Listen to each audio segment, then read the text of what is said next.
بعض اہل حدیث سے سنا ہے کہ اور ان کا عقیدہ ہے کہ تقلید کرنا علماء کو رب بنانا ہے، اور توحید ربوبیت میں شرک ہے۔ الوہیت یا ربوبیت، جی، لہذا مقلد مشرک ہے، ہمیشہ جہنم میں رہے گا۔ بعض اہل حدیث سے سنا، حقیقت میں سنا ہے یا ایسے لوگ باتیں بنا لیتے ہیں، یا آپ نے بات بنا لی ہے؟ آپ سے میں پوچھوں گا، اگر آپ نے کسی اہل حدیث سے سنا ہے تو اس اہل حدیث سے مجھے ملائیے اور میں اس سے بات کروں۔ وہ اہل حدیث ہو ہی نہیں سکتا ہے۔ اہل حدیث تو وہ ہے کہ ہر ایک کے ساتھ قولوا للناس حسنا، اچھی بات عدل و انصاف کی کرے۔ لیکن آپ یہ جان لیں، میں بھی کہوں گا کہ جو شخص، میں بھی الحمدللہ، میں تو اہل حدیث کا ایک ادنا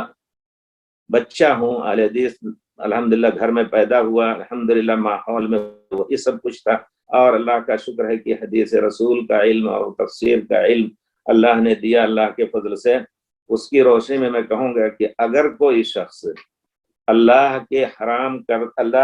حرام کردہ چیز کو کسی کے کہنے پر حلال کر رہا ہے تو اللہ کا شریک اس کو کر رہا ہے، اس کو اللہ کا شریک بنا رہا ہے، وہ مشرک ہوا بے شک، کیونکہ اللہ تعالیٰ فرماتے ہیں شرع لکم من الدین ما وصى به نوحا، شرع لکم سورہ یونس کی آیت ہے یا سورہ شورى کی آیت ہے، کہاں کی ہے؟ شرع لکم من الدین ما وصى به نوحا والذی اوحینا الیک، اللہ نے دین کو مشروع کیا ہے اور جس کی وصیت کی تھی حضرت نوح علیہ السلام کو، اور آپ کو اللہ کے رسول اس کی وصیت کی جاتی ہے، وہی کی جاتی ہے، اور اسی کا حکم دیا تھا اللہ نے ابراہیم علیہ السلام، موسیٰ، عیسیٰ، ان اقیم الدین کی ایمان کو قائم کرو، ولا تتفرقوا فیہ، اور اس میں فرقہ نہ ڈالو، تفرق اور علیحدگی نہ کرو، کبر علی المشرکین ما تدعوهم الیہ، مشرکین کے اوپر آپ کی دعوت بڑی بھاری لگتی ہے۔ تو اللہ ہی نے یہ دین جو ہے مشروع کیا ہے۔ اب اگر کوئی شخص کسی حلال کو حرام، حرام کو حلال کہہ رہا ہے اور اللہ نے اس کو اس کے الٹا کہا ہے، تو یقیناً وہ اللہ کے ساتھ اس کو شریک کر رہا ہے اور مشرک ہوگا اگر اس کا عقیدہ یہ ہے۔ اگر غلطی ایسا میں کر رہا ہے تو اللہ تعالیٰ اس کو معاف کرے، کسی شبہ کی بنا پر، تعویل کی بنا پر کرا تو اس کا معنی الگ ہے۔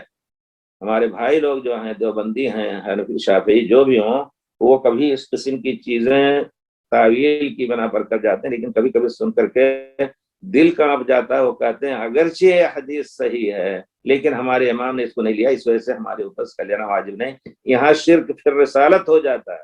اللہ کی رسالت میں کسی اور کو آپ نے شریک کیا، اور نہ امام چاہتے تھے، نہ کوئی چاہتا تھا کہ اس طرح کا معاملہ ان کے ساتھ کیا جائے۔